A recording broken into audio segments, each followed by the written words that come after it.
Mheshimiwa msemaji mkuu wa serikali Gerson Msigwa, habari za asubuhi. Unazungumza na Morning Bantu uko mubashara kwenye kipindi chetu cha asubuhi kinachoitwa Morning Bantu kupitia kisimbuzi cha Star Times. Ndio.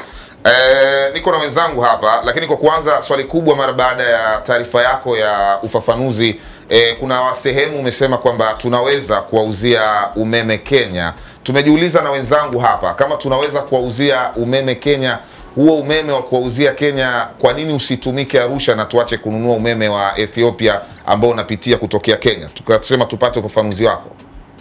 Hao wa Kenya wenyewe kwanza wananunua umeme Ethiopia megawatt 400. Sijui kama mnafahamu hiyo. Yes, we know that. Lakini pia Kenya sisi hatuanzi leo kununua umeme. Umeme wa Tanga tumenunua Kenya. Kwa hiyo ni hivi, naomba nifafanue. Ni hivi, kwenye biashara hii ya kuuziana umeme, Tanzania ni mwanachama wa power pool ya gridi mbili. Kuna gridi ya kaskazini na gridi ya kusini. Na malengo makubwa ya kuwa mwanachama kwenye hizi jumuiya ni kushirikiana katika kuuziana umeme kwenye maeneo mbalimbali ya nchi. Sasa unaweza kuwa una umeme wa kutosha, lakini njia yako ya umeme imeelekea Dodoma, haikuelekea Tanga. Unaweza kuwa una umeme wa kutosha, lakini njia yako imeenda Kigoma, haikwenda Arusha.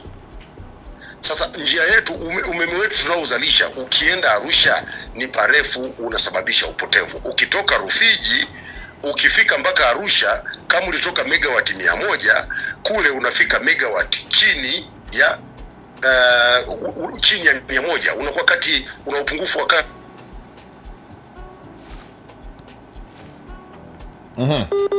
mpaka 20.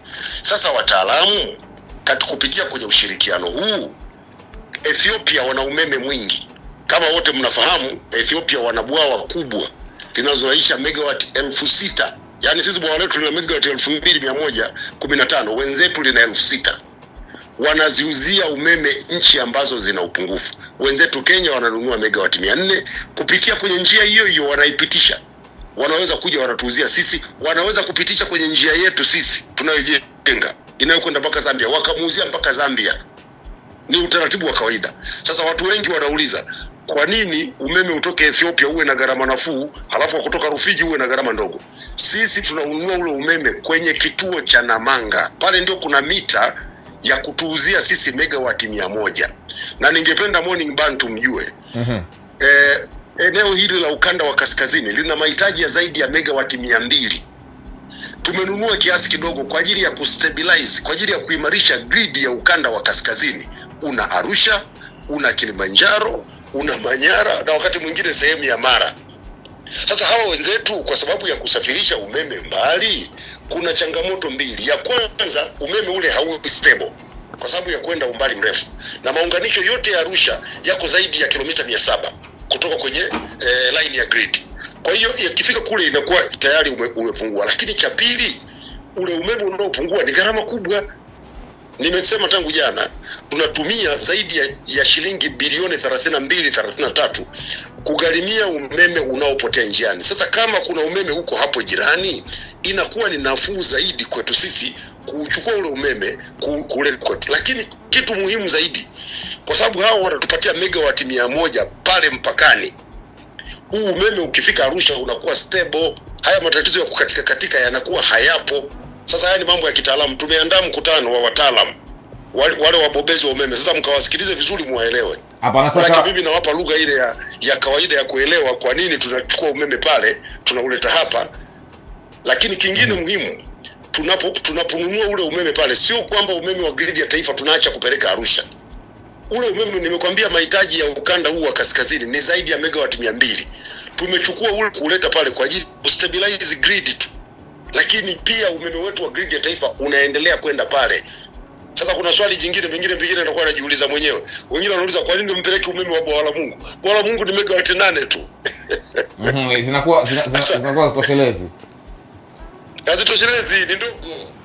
Sawa, hili jambo linafanyika kwa uangalifu mkubwa ndugu zangu, na ni lazima watu wajue kwamba nchi ili iwe salama haiwezi kawa imejifungia na grid yake tu peke yake. Kesho na kishikuta grid imeanguka, Kama hamna hayo maunganisho mengine mnafanyaje? Ndio maana sisi Tanga tunalisha umeme kutoka Kenya. Tuna umeme tunalisha Kagera kutoka Uganda. Tuna umeme tunalisha Rukwa kutoka Zambia. Hivi ninavyozungumza na wewe tuko kwenye mazungumzo na Rwanda na Burundi kwa ajili ya kuuziana umeme. Wale wanajua sisi tutakuwa tuna umeme mwingi sio muda mrefu. Wanataka tuunganishane pale ili wao wananunua umeme wetu. Na pale ambapo sisi tunahitaji kutoka kwao tutanunua, ndio ilivyo. Ndio maana ya kuwa kwenye ile power pool ya pamoja. Sawa Mheshimiwa msemaji wa serikali Mheshimiwa Msigwa, lakini inawezekana moja kati ya changamoto kubwa kwa wananchi sasa hivi, nimejaribu kuchunguza maoni ya watu wengi, ambacho wanakirifaa ni ile kauli ya serikali ya awamu ya 5 kwamba tutakuwa na umeme mwingi ambao tunauweza kuuza hadi nje ya nchi. Hiyo ndio imekuwa hoja ya msingi. Lakini cha pili ni hizi voltage ambazo zinapotea njiani kutokana na umbali wa maeneo. Tumeshindwa kupata wataalamu ambao wanaweza wakafix hili jambo. Lakini la mwisho, maeneo ya Arusha kuna sehemu ambazo zina upepo mkali sana. Tumeshindwa kutengeneza umeme wa upepo ambao unaweza kuwa ni msaada mkubwa sana katika maeneo hayo kuliko kununua umeme nje. Nianze na hili la mwisho. Umeme wa upepo ni miradi ambayo inaendelea. Tunatarajia megawatt kama 50 hivi, kama 50 hivi ambazo kuna mradi tunaendelea nao.